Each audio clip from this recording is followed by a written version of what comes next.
A mão de obra, em quantidade e qualidade, é tida por muitos como sendo o maior problema do nosso agro. O fato é que a mecanização, ela tem resolvido parte desse problema.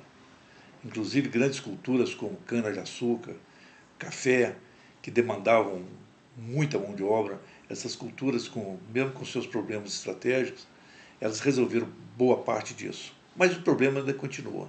Nós temos muita deficiência de mão de obra e vamos conversar um pouco sobre isso. Venha conosco, roda a vinheta.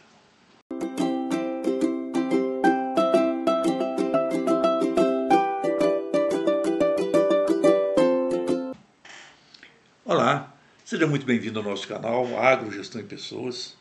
Eu sou Edson Fontes, engenheiro agrônomo, atualmente aposentado, autor do livro Construindo a Gestão nas Agroorganizações, livro esse que eu vou deixar aqui na descrição do vídeo com o WhatsApp. Quem tiver interesse de adquirir, é só fazer contato conosco. E esse livro tem sido aí o nosso fio condutor, principal fio condutor nessas nossas debates, nessas nossas discussões. Gostaria de te pedir também que você para ficar conosco até o final desse vídeo, para se inscrever no nosso canal e se achar que o que nós estamos falando aqui faz sentido, deixe o seu like, isso ajuda muito o canal a crescer, ajuda muito a gente continuar esse trabalho que temos procurado fazer aí de uma forma independente. Obrigado e vamos juntos. Pois bem, então, conforme estávamos dizendo, o problema de mão de obra é concreto e ele continua existindo. Apesar de a gente achar que é um verdadeiro paradoxo, uma vez que nós temos aí bastante desempregados ainda e nós temos falta de mão de obra no nosso meio rural. E por que nós achamos que é um paradoxo, né? Mesmo hoje, com os dados que nós temos aí com menor índice de desemprego, nós temos em dezembro de 24 estava com 6,2% de desemprego, então uma média mais ou menos de 6,5%.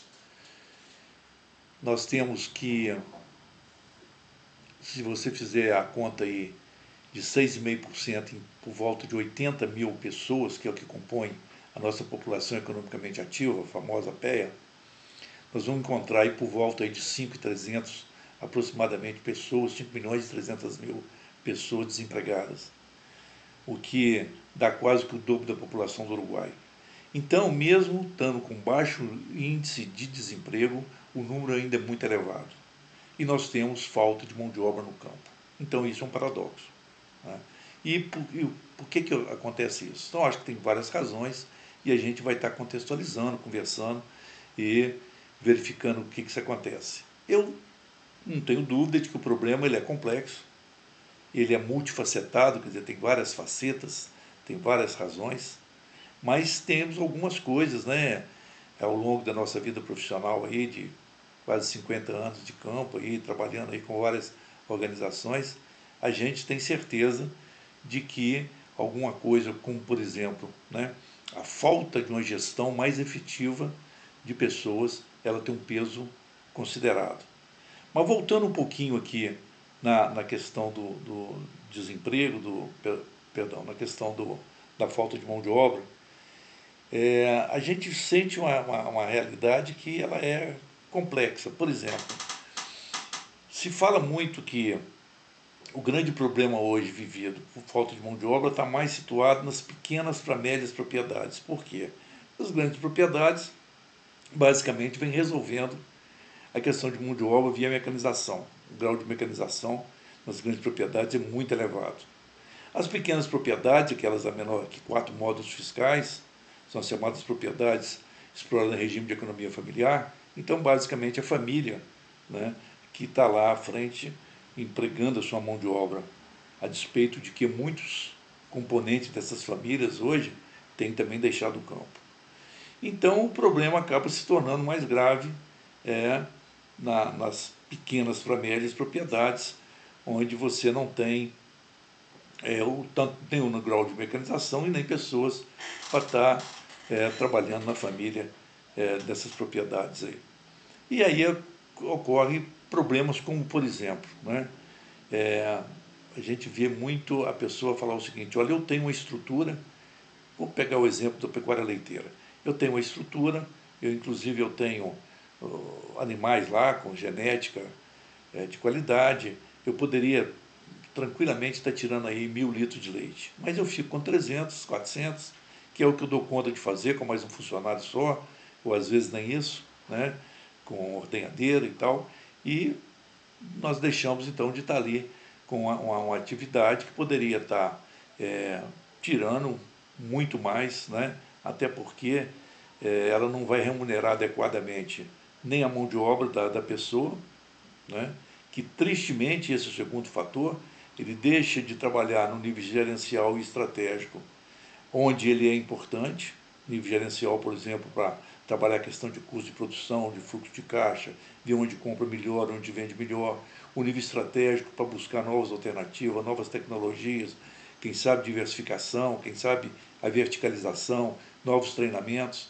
Então ele deixa tudo isso para ficar no operacional, fazendo aquela função que ele poderia ter um mais um ou dois funcionários ali. E você, ao fazer isso, você está sendo remunerado com o valor que você pagaria, na verdade, o outro. Só que você está esquecendo que você não é só a sua mão de obra que tem que ser remunerada. Você tem que remunerar, enquanto empresa, a sua terra e o seu capital. Então, você que poderia ter uma produção maior, você acaba tendo uma produção muito inferior àquela que o potencial da sua propriedade pode. E isso, muitas das vezes, está mesmo em função dessa questão gerencial. E a questão gerencial passa por um problema que eu acho que ele é muito recorrente, né? Você tem, e nós precisamos de fazer isso mais do ponto de vista didático, porque, na verdade, essa separação ela não existe, mas quando você tem uma pessoa, você tem que ver nessa pessoa duas coisas. Primeiro é o recurso humano, ela é um recurso que está trabalhando ali na sua empresa, na sua propriedade. E o segundo é realmente o elemento humano, o ser humano. Então, até, né, em função das tecnologias, em função da oferta, hoje se dá um tratamento até maior para capacitação, para aprendizagem, se gasta um tempo maior com o funcionário, até para que ele possa se qualificar e estar aí mais ligado às tecnologias, às máquinas, etc. Nós que fomos instrutor do Senar aí por muitos anos, antigamente, para você formar uma turma era sempre complicado, e uma das justificativas que se dava é que o próprio proprietário não deixava, às vezes, o trabalhador ir lá. Por quê? Porque achava que aquilo, primeiro, era perda de tempo, não confiava muito. Segundo, que se ele aprendesse alguma coisa e ficasse melhor, corria-se o risco de ele perder o empregado, de ele querer receber mais, e se o patrão não pagasse, ele saísse daquela propriedade. Então, ou seja, o cara corria o risco, para não correr o risco, o cara preferia ficar com um funcionário que rendia menos, sabia menos, do que qualificar esse funcionário. Isso hoje, felizmente, já tem sido amenizado, embora exista ainda, mas o fato é o seguinte, que na parte técnica, na parte do recurso, você ainda vê um avanço. Mas na parte dele, enquanto ser humano, né, de discussão de questões que nós vamos colocar um pouquinho mais à frente, de otimismo, de felicidade, de propósito, etc. Essas questões praticamente você não tem as pessoas que queiram falar, que abram essa discussão, acham até que é perda de tempo, que isso aí, de uma maneira muito cética, fala que, na verdade, isso aí não leva a nada. E nós temos hoje a consciência, a convicção de que leva, e isso aí faz uma diferença muito grande. Pois bem, então o que nós imaginamos que podemos fazer, né? Podemos fazer. O fato é que não existe bons modelos para que nós possamos trabalhar não só o recurso humano como o ser humano. E detalhe, né, esse ser humano, como é o mesmo recurso humano, ele ficando mais motivado e vendo mais o lado dele de humanização mesmo, ele tem condição de render mais como recurso humano, né? Então, eu acredito muito que essa solução ela tem que vir através de bons modelos. O que é um modelo? O modelo é alguma coisa que ela vem para simplificar aquilo que em princípio é complexo. E uma grande vantagem de um modelo é que ele pode ser repetido, então ele pode ser melhorado. Você cria um modelo, você pode repetir tantas vezes quanto você quiser, como funciona como uma receita de bolo. Se o bolo não ficou do jeito que você gosta, você pode botar mais açúcar, mais farinha, menos farinha. Quer dizer, você pode pegar o modelo que você estava, a receita que você estava, e ir melhorando isso. E é o que nós esperamos fazer. Até porque isso é evolução.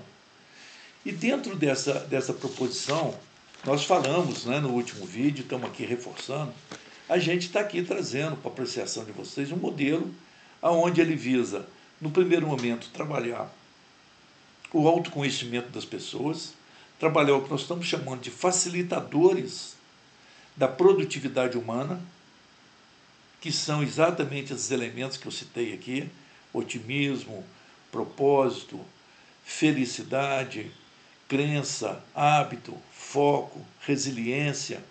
Então você tem uma série de elementos que são facilitadores da produtividade humana. Eles não te dão a produtividade direto, eles não atuam diretamente no recurso humano, mas ele atua no ser humano, que na verdade é o mesmo que vai estar como resposta a uma produtividade. Tem uma segunda fase, que é a fase de olhar o outro, da empatia. Então essa fase ela é muito interessante e ela trabalha os pilares do relacionamento humano. Quais são esses pilares? A aprendizagem, inclusive para ver como ter um modelo mental de como é que o outro faz, a própria empatia, né? São 5 disciplinas, é um trabalho muito interessante do Peter Senge, que nós adaptamos aqui tanto para o meu livro, quanto para esse modelo que nós estamos propondo. E você tem 5 princípios da liderança, que também orienta para que você possa ter uma forma de lidar melhor. Então nós trabalhamos a liderança servidora, nós trabalhamos o pensamento pragmático, quer dizer, liderar liderando de fato, na prática. E um terceiro elemento aí, um terceiro pilar que nós acrescentamos, para que esse modelo fique um pouco mais robusto ainda, que é a confiança, né? Sem confiança não tem relacionamento, sem confiança não tem nada, sem confiança a pessoa está sempre, como se diz, escondido, para dizer o seguinte: hoje eu pego aquele sujeito, né? Então acho que nós temos que inverter isso, nós temos que procurar pegar a pessoa fazendo a coisa certa e não ficar atrás do topo para pegar ela fazendo a coisa errada. E ao fazer a coisa certa, elogiar e crescer enquanto ser humano. E finalmente, uma terceira perna, que seria a questão de ter uma visão holística, né? Que significa as pessoas usar em suas devidas categorias. E acho que isso aí pode dar uma resposta muito interessante, que seria o quê? Você, por exemplo, pegar a pessoa no papel dela de mulher do agro, líder do agro, o trabalhador do agro, o produtor do agro, e se colocar, fazer inclusive uma autoavaliação, que nós vimos na fase 1, e esse relacionamento na fase 2, e agora fazer esse trabalho de fazer o trabalho ao seu entorno, na sua organização, né?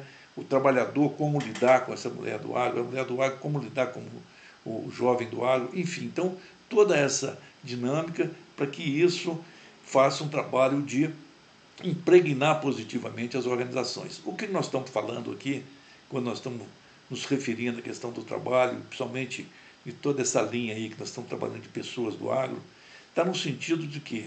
De melhorar essa relação funcionário-empregado? Sim, isso é óbvio. Nós estamos dizendo que isso aí tem sido apontado como um dos maiores problemas. Mas a própria relação mesmo dentro da família, a relação dentro dos sindicatos, das cooperativas, das associações, quer dizer, tudo que nós pudermos melhorar, a gente estaria colaborando com o meio no sentido de melhorar a cooperação, associativismo, cooperativismo, enfim. Então tem uma série de coisas aí que podem serem feitas. E a gente tem a expectativa nossa, enquanto estamos aqui pensando essa proposta, né, é que se houverem bons modelos, conforme nós dissemos, o modelo foi feito para ser realmente, às vezes, contestado, batido e melhorado, adaptado, você pode pegar esses bons modelos e, quem sabe, está incentivando, por exemplo, um técnico de campo, quando ele chega na propriedade, que ele só vai lá falar da parte técnica mesmo, e está certo, é a função dele, né, falar 90%, 85%, falar sobre isso, porque tirasse 10 a 15% do seu tempo para estar falando aí algumas questões relacionadas ao ser humano. Está falando algumas questões sobre felicidade, algumas questões sobre propósito, e que são questões práticas, não é beabá, não é estar aqui passando a mão na cabeça de ninguém, é simplesmente fazendo isso. Por exemplo, hoje esse tema aí, felicidade, é um tema sério,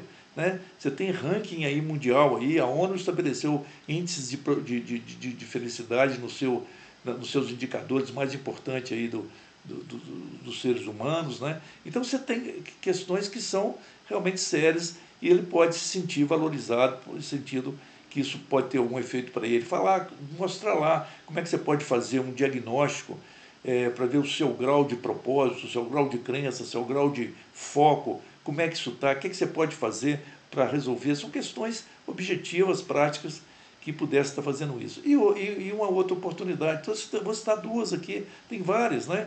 Hoje o setor, o meio rural nosso, está cheio aí de eventos, né? Eventos grandes, né? Exposições, torneio leiteiro, leilões, feiras. Nós temos uma enormidade de eventos, e muitos desses eventos aí tem aí grandes shows, às vezes caríssimos, porque não destinar um determinado tempo para levar profissionais dessa área que pudessem estar lá falando sobre essas questões, que são questões importantes, né?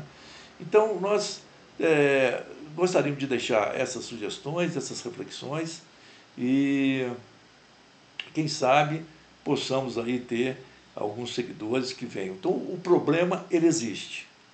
Nós temos falta de gente no meio rural. Nós temos falta de funcionários em quantidade e qualidade. Nós temos problema na gestão dessas pessoas. Nós temos gente desempregada. Então, se nós juntarmos todas essas peças, né, nós podemos tentar ver o que a gente pode fazer para amenizar. E quando a gente fala em fazer as coisas para amenizar, esse conceito de evolução ele tem que ficar muito bem claro, né? A gente tem falado muito na agroevolução ou evolução do agro, fortalecendo essa conexão agro, gestão e pessoas, mas entendendo que essa evolução ela tem que ser pensada assim. Não se trata de ter que fazer tudo ou não ter que fazer nada. Nós não vamos chegar de uma hora para outra e falar que o cara tem que ser agora otimista, feliz, que ele tem que ter foco, que ele tem que ter propósito. É óbvio que o meio vai ser totalmente confiável, é óbvio que isso aí é um caminhar, é começar. Então você tem que trabalhar a evolução pensando nisso. A evolução não se trata de ter que fazer tudo ou então não fazer nada. Se trata de você ser hoje melhor do que você foi ontem. Isso é evolução, é buscar melhorias contínuas, né? Então é essa que a gente espera de estar deixando aqui essa mensagem para que a gente possa ter uma evolução, né? A evolução tem um trabalho muito interessante me faltou o nome agora, mas o livro dele chama Empresas Feitas para Vencer. Ele faz uma metáfora interessante. Ele diz que é o seguinte: você às vezes precisa de rodar um volante, esse volante é muito pesado, então você roda, faz toda a sua força e aquilo não consegue sair nem um centímetro. Então você continua, você persiste, a um determinado momento sai 1 centímetro do lugar. Ele fala, poxa, se sair 1 centímetro, sai mais. Aí ele começa a rodar, e aí põe mais força, e a um determinado momento você consegue dá um start, ele roda, e a partir do momento que ele começa a rodar, ele vai pegando velocidade, e cada vez vai ficando mais fácil para que esse volante mexa, e depois ele pega a força sozinho, ele mesmo se move. Então, quando você tem uma série de proposições, você cria uma espiral ascendente, né? É difícil você começar a falar em propósito. Mas depois que você falou em propósito, você falar em otimismo, já vai facilitando. Depois que você falou em propósito, otimismo, você falar em felicidade, vai ficando mais fácil. Então você vai criando uma espiral ascendente e vai criando esse efeito volante, né, de rodando, para que a gente consiga fazer essa evolução. Então vamos junto, nós esperamos que a gente possa ter aí sensibilidade para relação a isso. Vou voltar a pedir para você se inscrever no nosso canal, voltar a pedir para deixar o seu like, né, para que a gente possa também ter motivação para continuar fazendo esse trabalho de forma independente. Vamos juntos, venha conosco, vamos humanizar, tornar feliz e continuar fortalecendo o setor agropecuário. Nosso muito obrigado.